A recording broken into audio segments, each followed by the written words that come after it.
अफगानिस्तान के साथ मिलकर जो है एग्रीमेंट किया जा रहा है जिसमें डिप्लोमेट्स को ट्रेनिंग दी जाएगी, तो मतलब कर लेंगे आप लोग ये अफगानिस्तान के लोगों को, तो भी तालिबान को?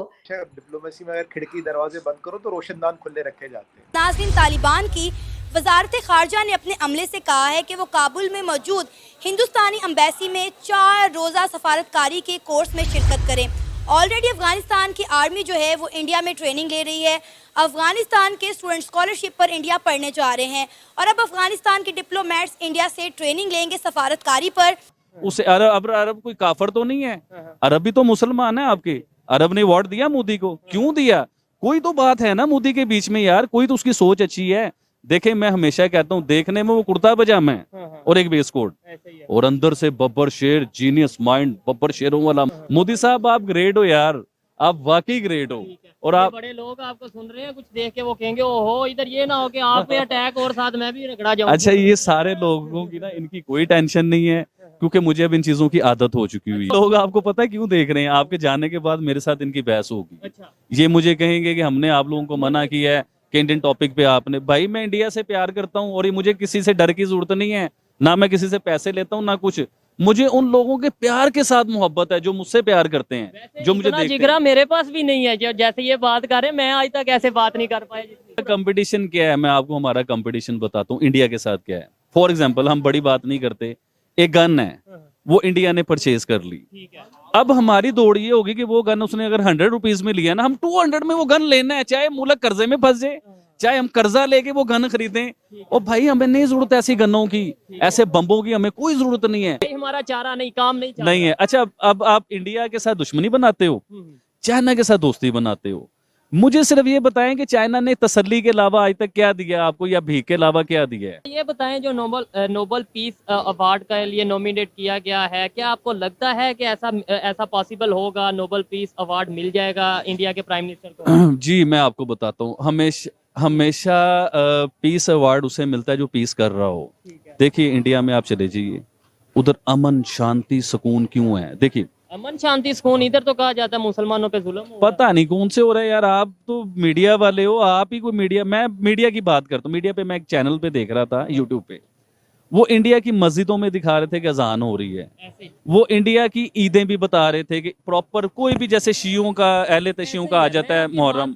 मैं जब बॉर्डर पे गया हूँ, एलओसी एरिया पे गया हूँ, जहाँ बिल्कुल दूसरी साइड पे घर भी नजर आ रहे थे इंडिया के, और मसाजिद भी नजर आ रही थी। वहां से मैं ये हल्फन कह सकता हूँ, कसम उठा के कह सकता हूँ कि 3 मस्जिदों से, इंडिया की 3 मस्जिदों से मैंने अजान खुद सुनी है लाउड स्पीकर पे। तो हमें तो ये, और वो भी कश्मीर की मस्जिदों के, जहाँ पे ये कहा जाता है वहां पे जो पाबंदी है, कश्मीर में अगर 3 मस्जिदों से एक एरिया से आवाज आ रही है तो बाकी आप खुद अंदाजा लगाइए। भाईजान, वो लोग पूरा इक्वलिटी से चल रहे हैं, सबको इक्वल रखा हुआ है। हमारी मीडिया हमें जो बता रही है, हमें चीज का पता नहीं है। मीडिया कैसे चेंज होगी? मीडिया जब चेंज होगी जब गवर्नमेंट का, हुकूमत का दिमाग चेंज होगा। न्यूज जो आई थी इंडिया की, नहीं आप लोगों की, वो ये कि अफगानिस्तान के साथ मिलकर जो है एग्रीमेंट किया जा रहा है जिसमें डिप्लोमेट्स को ट्रेनिंग दी जाएगी, तो मतलब कर लेंगे आप लोग ये अफगानिस्तान के लोगों को, तो भी तालिबान को? तो ये क्या है सर? देखिए आरजू जी, शो पे बुलाने के लिए धन्यवाद। और मैं आपको बता दूं, कुछ चीज़ें इसमें पर्सपेक्टिव में लेने की बात पड़ेगी। अफगानिस्तान में हम ट्रेनिंग हामिद करजाई, अशरफ गनी और उससे भी पहले से करा रहे हैं। कोई नई बात नहीं है, कोई तालिबान के साथ नया इनिशिएटिव नहीं है। हमारी एक बॉडी है ITEC। ये ITEC जो है, ये करीब 80 कंट्रियों से ज़्यादा में ये ट्रेनिंग के, एम्पावरमेंट के काम कराती है। हमारे दोस्तों की, हमारे जो वहाँ पे लोग हैं, वहाँ के सिविलियंस हो, वहाँ गवर्नमेंट के अफसर हो। एक हमारा ICCR भी है जो 120 कंट्रियों से ज़्यादा में प्रेजेंट है, वहाँ भी वो काफ़ी इनिशिएटिव्स लेता है। तो ये कोई नया इनिशिएटिव तालिबान के लिए नहीं किया गया, ये इनिशिएटिव पुराना है। करीब अगर मैं दोनों इनिशिएटिव को देखूँ तो 120 कंट्रियों में पॉसिबल है। ITEC जो है, इनफैक्ट जो बॉडी की ट्रेनिंग करा रही है, ये ऑलरेडी आरजू जी करीब 80 कंट्रियों में काम करा रही है। और अशरफ गनी साहब और हामिद करजाई साहब के टाइम से ये ट्रेनिंग चल रही है। तो अगर आप देखें तो अफगानिस्तान से हमने कभी रिलेशन ख़त्म नहीं किया था, एक रिलेशन को टोन डाउन ज़रूर किया था। हमारा काउंसलेट कभी वहाँ बंद नहीं हुआ। और आप और मैं जो बात करते हैं हमेशा, डिप्लोमेसी में अगर खिड़की दरवाजे बंद करो तो रोशनदान खुले रखे जाते हैं। दूसरा, उन्होंने कहा कि भाई हम आपसे रिलेशन बढ़ाना चाहते हैं, आप यहाँ सेनेट वेनेट खोले, उसकी गारंटी हम देते हैं आपके लोगों की। तीसरी चीज़ जो आज तक अफगानों ने किसी को नहीं कही, वो कि आप यहाँ आके माइनिंग कीजिए। इंडिया को इनविटेशन, आप यहाँ के माइन कीजिए। आप जानते हैं माइनिंग की इजाज़त उन्होंने आज तक किसी को नहीं दी, हमें वो ऑफर कर रहे हैं। और ये जो दिख रहा है, ये दिख रहा है कि जो अब होगा क्या इस ट्रेनिंग से, जो भी लोग हैं they will be empowered, they will be able to handle things better. उससे जो वहाँ का गरीब अफगानी है, जो गरीब जिसके साथ हमारी कमिटमेंट है, उसका फ़ायदा होगा। हाँ, जिसकी बात करने वाले को और अपने हमसाया कंट्री की बात करने वाले को आप एजेंट कहते हैं, तो शर्म से डूब मरने का मकाम है हमारे लिए कि वहाँ से कैसी ईमानदारी और ऑनेस्टी की मिसालें आ रही हैं, और हम जो अपने आप को मुसलमान कह के कहते हैं हम तो दुनिया के सबसे हाई पेडेस्टल पर हैं, यहाँ पे देखें कि कैसी कैसी स्कैंडल्स निकले हैं तोशा खाने के, और अभी भी हम क्या कर रहे हैं। अच्छा ताजमहल दे देता है, कुछ न कुछ देते रहते हैं, बहुत बढ़िया बढ़िया पेंटिंग देते हैं। तो मैं भी इंसान हूं, मेरा भी मन करता है यार ये बहुत बढ़िया पेंटिंग इस घर में दीवार पे लगाऊंगा, मेहमान आएंगे तो अच्छा लगेगा। ये बढ़िया से मूर्ति दी है, यहाँ रखूंगा तो बहुत अच्छा। मेरा भी मन कर, आपका भी मन करेगा, करेगा कि नहीं करेगा? मेरा मन नहीं करता था।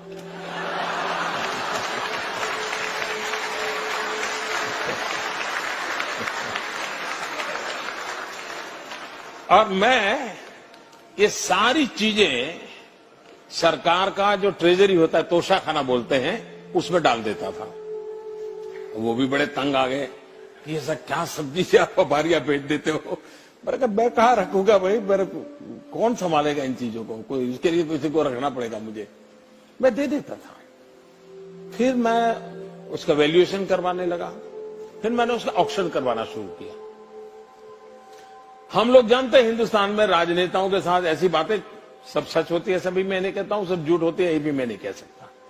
लेकिन ये तो होता है कि यार वो फलाना था, इतना ले गया। लेकिन मैं गर्व से कहता हूं कि जब मैंने गुजरात छोड़ा था तो ये जो मुझे मिलती थी चीजें, मैं उसका लगातार ऑक्शन करता था पब्लिक में, और ऑक्शन करके उससे जो पैसा आता था वो मैं गर्ल चाइल्ड एजुकेशन के लिए सरकार में डोनेट कर देता था।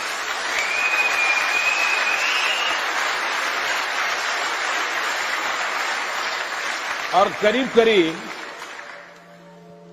100 करोड़ से ज्यादा रुपए ऑक्शन से, और फिर लोग मुझे चेक भी देने लगे कि जब अमेरिका ने अफ़गानिस्तान से पुल आउट किया तो उस समय पाकिस्तान और पाकिस्तान की इंटेलिजेंस एजेंसी को ऐसा लग रहा था कि अब अफ़गानिस्तान पाकिस्तान का 5वां सूबा बन के रहेगा और सारा जो स्ट्रेटजिक गेन है वो पाकिस्तान अब अफ़गानिस्तान के ज़रिए उठा पाएगा।